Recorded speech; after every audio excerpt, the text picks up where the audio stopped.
গত ক্লাসে আমরা আর্কম্যাপের ইন্টারফেস বিষয়ে জেনেছি। আজকে আমরা জানবো ডেটাবেস কি।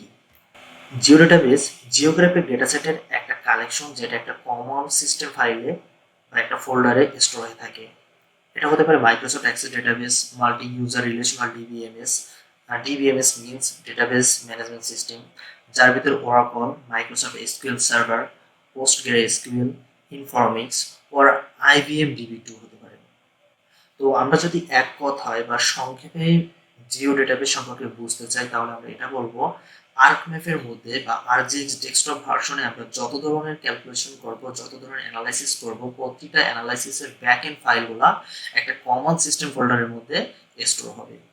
যেমন উদাহরণ হিসেবে আমরা বলতে পারি আইডিডব্লিউ টেকনিক নামে একটা টেকনিক আছে, যেটা যখন আমরা ইন্টারপোলেশন করব, এই আইডিডব্লিউ করার সময় এটা কখনো জিও ডেটাবেসের বাইরে সেভ হবে না। এমন কিছু কিছু অ্যানালাইসিস আছে যেগুলো সর্বদাই জিও ডেটাবেসের মধ্যেই সেভ করতে হয়। এছাড়াও সমস্ত ব্যাকএন্ড ফাইলগুলো এই জিও ডেটাবেসের মধ্যে সেভ হবে। এখন জিও ডেটাবেস কি কি স্টোর করতে পারে? একটা টেবুলার ডেটা, যেমন টেবল, যেটাকে আমরা অ্যাট্রিবিউট টেবল বলে থাকবো, অথবা একটা টোপোলজি, অথবা একটা রাস্টার ফাইল, অথবা একটা ভেক্টর ফাইল। এই ভেক্টর ফাইলকে আমরা কখনো ফিএসআর ক্লাস বলবো, ফিএসআর ক্লাসের ভিতরে আমরা পলিগন, পলিলাইন বা পয়েন্টস এটাকে আমরা বলতে পারি। এখন মেইন পার্থক্য আমরা জানবো যে ফাইল জিও ডেটাবেস কি এবং পার্সোনাল জিও ডেটাবেসটা কি। ফাইল জিও ডেটাবেস এবং পার্সোনাল জিও ডেটাবেস এই দুটোর মধ্যে মেইন পার্থক্য হলো স্টোরেজ ক্যাপাসিটি। ফাইল জিও ডেটাবেসটা ম্যাক্সিমাম 1 TB পর্যন্ত স্টোরেজ নিতে পারে বা স্টোর করতে পারে। পার্সোনাল জিও ডেটাবেসটা 250 থেকে 500 MB পর্যন্ত স্টোর করতে পারে, কোথাও আছে 2 GB পর্যন্ত।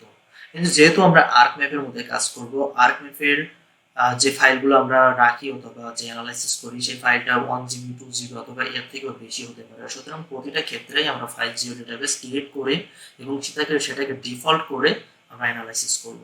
এখানে আমি 5টা লিঙ্ক অ্যাড করে দিয়েছি। আপনারা চাইলে এই 5টা লিঙ্কে ক্লিক করে আপনারা Jio database, file geo database এবং পার্সোনাল জিও ডেটাবেস সম্পর্কে আরো বিস্তারিত জানতে পারবেন।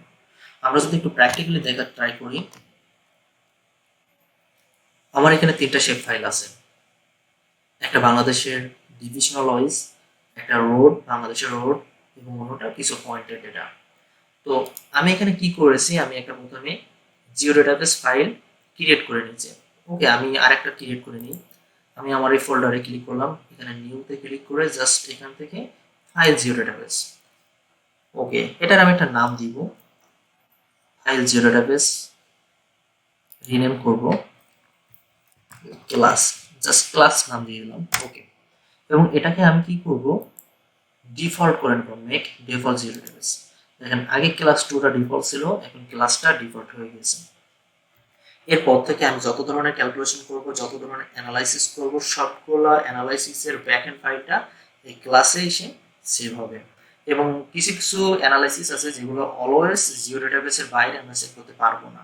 তো আমি যদি দেখতে চাই জিও ডেটাবেসের ভিতরে কি থাকে, তো আমি এখানে আমার ফোল্ডারে যাব। এখানে ক্লাস এবং ক্লাস 2 নামে 2টা জিও ডেটাবেস তৈরি হয়ে আছে, 2টা ফোল্ডার। ক্লাসের ভিতরে দেখবো অলরেডি এখানে কিছু ফাইল ক্রিয়েট হয়ে গেছে।